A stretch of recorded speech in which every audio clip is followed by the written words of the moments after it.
You're listening to the Quint's podcast.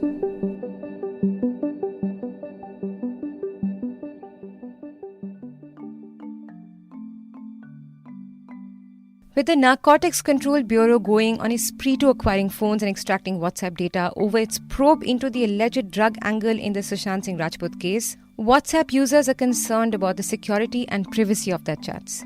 In recent developments, as the investigation switched gear from a drug angle in the SSR case to cracking down on an alleged Bollywood quote-unquote drug nexus, the NCB seized phones of actors Shraddha Kapoor, Sara Ali Khan, Deepika Padukone and Padukone's manager Karishma Prakash after hours of questioning in connection with WhatsApp chats that purportedly included mentions of marijuana and other drugs. And reports say that the investigative agency is also planning to extract data from their phones, including WhatsApp chats to verify their statements, just like they did for Riya Chakrabarti. But with all these developments revolving around WhatsApp and chats being leaked to the media as well, the questions that are coming up are: how safe are our WhatsApp chats?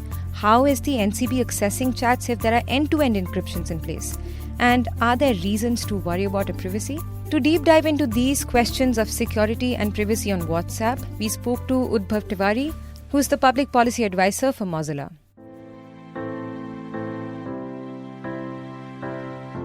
You're tuned in to The Big Story, the podcast where we dissect the headline-making news for you. And I'm your host, Shorbori. Now, WhatsApp has over 2 billion users across the world, with a large part of its user base coming from India, which is an estimation of roughly 400 million users as of 2019. And that's all the more reason to be concerned about the platform's security. In fact, that's why the end-to-end encryption was rolled out in the first place in 2016. And as doubts on WhatsApp security surfaces in the light of this case, recently the company, which is owned by Facebook, reiterated that, and I'm quoting the statement, quote, WhatsApp protects your messages with end-to-end encryption so that only you and the person you're communicating with can read what is sent and nobody in between can access it, not even WhatsApp. It's important to remember that people sign up on WhatsApp using only a phone number and WhatsApp doesn't have access to your message content. End quote. So then the question is, how is the NCB accessing WhatsApp chats? Before we get to that, let's start with Udhbhav Tiwary explaining what is the extent of security that end-to-end encryption provides. I think when it comes to WhatsApp and end-to-end encryption, it is really important to keep in mind that end-to-end encryption only protects messages between two devices and not necessarily when the messages are on those two devices themselves. This means that anybody who tries accessing a message when it is in transit, say when I send it to my friend, hypothetically, will only be able to see the encrypted content of the message and not the actual content of that message, which would be useful to them or which would make sense. This means that law enforcement agencies, hackers, internet service providers, as well as the providers of services such as WhatsApp and Signal themselves, the owners of these services, can't see end-to-end encrypted messages because they're actually encrypted. So does that mean that end-to-end encryption is not foolproof? The caveat here, as Mr. Tiwary points out, is that although it's true that no third party can access messages exchanged between two people, hackers and security agencies are likely to gain access to chats via the actual device or even a cloud backup more than breaking the encryption. While there's no confirmation on how the NCB accessed chats of the accused exactly, this is the most plausible explanation. This does not mean that these messages are also encrypted when they are on the devices of the people who sent them. The messages on my phone and the messages on their phone can actually still be accessed by law enforcement agencies, by hackers, and by any individual who actually gets physical access to their phone or is able to remotely hack them. So I would say that WhatsApp and end-to-end encryption is a much safer way of communicating, but it is definitely not foolproof. There is also the possibility of backups, where services like WhatsApp actively offer to back up your messages both on the device as well as on online services such as Google Drive, where they are not stored in an end-to-end encrypted manner. This means that if a law enforcement agency or a hacker is able to access my Google Drive or my Google account, they may be able to download that those messages and then access them once they've been set up on device. In this case, I think from what is available in the public domain, government agencies like the NCB have only been able to access these messages because they have found them on the phones of device of individuals who've been called in for questioning. This means that individuals who have given up their phone to the police as a part of the investigative process could have had their WhatsApp messages accessed and then read as a part of an investigation.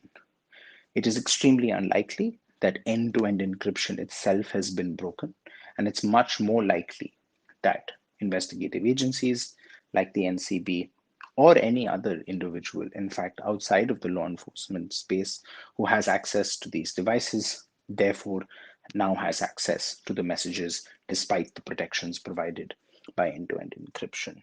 While this is becoming increasingly clear that the government agencies can dig into WhatsApp chats if they want to, there's more than just one concern that's propped up in this case. As we've seen in the media coverage, screenshots of certain messages accessed by news channels were being blown up on screens, and what had started with screenshots of Rhea Chakrabarty's chats have now shifted to leaked chats of Deepika Padukone. But it's one thing for investigative agencies to gain access to the chats and a completely different thing for selective chats to get leaked to the media. Does this bring in a privacy concern as well? Is there any scope for accountability for the breach of privacy here? Mr. Tiwary says that although the Whistleblowers Protection Act allows security agencies or the government to get in touch with the media and share information that is to the interest of the larger public, it's important to maintain a balance between that and an individual's right to privacy.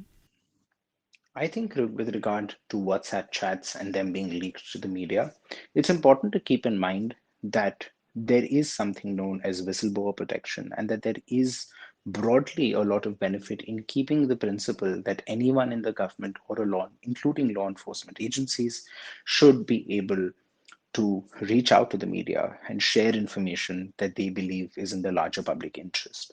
And there is that broader idea of why that is an important principle in democracy. However, in this case, I think it's important to very carefully analyze what has actually taken place.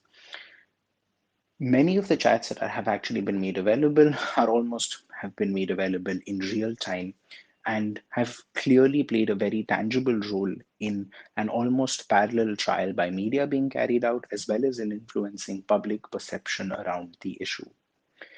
As we have already seen in the recent past, some courts, including the Delhi High Court, have actually issued a recommendation, not a direction and not a binding order, that the media refrain from reporting upon issues in a manner that would prejudice the rights of the accused, which in this case would be many of the people who've been called in for questioning and have charge sheets filed against them, or broadly public opinion in this case.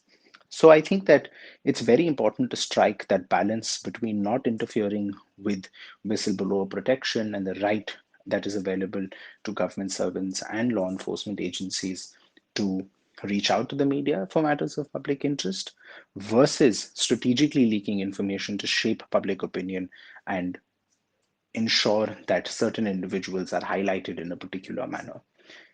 When it comes to accountability for the latter taking place, I think it is a fairly gray area. And while we have seen some of the actions, like I mentioned earlier, by the Delhi High Court recommending that things get a little better, there currently isn't too much under Indian law that would make sure that this does not take place or make sure that the individuals who are doing this are necessarily held to account. And that brings us to the question of data protection. But all questions on digital privacy, security, and surveillance ultimately point towards data protection laws, or in the case of India, the lack of it. Time and again, digital watchdogs and internet rights activists in India have argued for the extreme necessity of personal data protection laws to ensure redressal mechanisms for users and accountability. Yet, even as the government advocates for a digital India, there's no legislation on data protection. Is WhatsApp encryption rendered useless without data protection laws to back it up as well? If we take the example of India, millions of people benefit from better privacy and better security due to using encryption on websites when they use HTTPS websites and when using encryption for financial transactions when they transact on the internet, and by using end-to-end encrypted messaging services such as Signal and WhatsApp. And all of this takes place in India without us having a data protection law. However, I do think that the framework of accountability that a strong data protection law will provide, not just against private entities, but also against government surveillance, is one of the only real ways to make sure that the benefits of encryption can accrue to consumers and citizens and businesses in a reliable manner. This is because when one's right to privacy is breached, it is only via a strong data protection law that people can be held to account for breaching that fundamental right to privacy, whether that right is breached by a private individual or whether it is breached by the state. Because such a strong data protection law is currently absent in India, many of the benefits provided by encryption stop applying when encryption is no longer available to protect the information of citizens. Mr. Tiwary also explains that bringing in data protection laws would also mean that the state getting access to chats or leaking it to the press, as has been the case in the Sushant Singh Rajput investigation, can be grounds for one to go to the Data Protection Authority. I think that with the broader idea of data protection and privacy is that it is only with the consent of individuals that their information can be shared and processed in a particular manner. In this case, even if India were to have a data protection law, and we don't have a data protection law right now, when it comes to the investigative process, apart from issues of government surveillance, the state would quite clearly have the ability and the power to access this investigation, to access this information as a part of its investigation and as a part of evidence collection during this investigation. But I think the fact that it is leaked to the media in the manner in which it has probably would be better subject to not only restrictions but also redressal if we had a data protection law. For example, if we had a data protection authority, then maybe individuals whose information is being leaked in the public domain in this way could reach out to the data protection authority and say that this is being done so without their consent, and while their consent is not necessary for law enforcement officials to access their information as a part of a criminal investigation, their consent probably may be necessary when this information is actually leaked to the media in such a strategic manner. If you like listening to this episode, please subscribe to the Big Story playlist for episodic updates.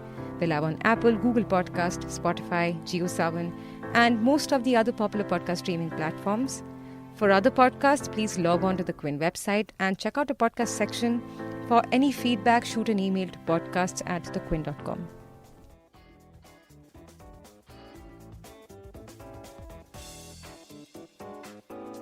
Thanks for listening. Log on to the Quint's website and check out our other podcasts.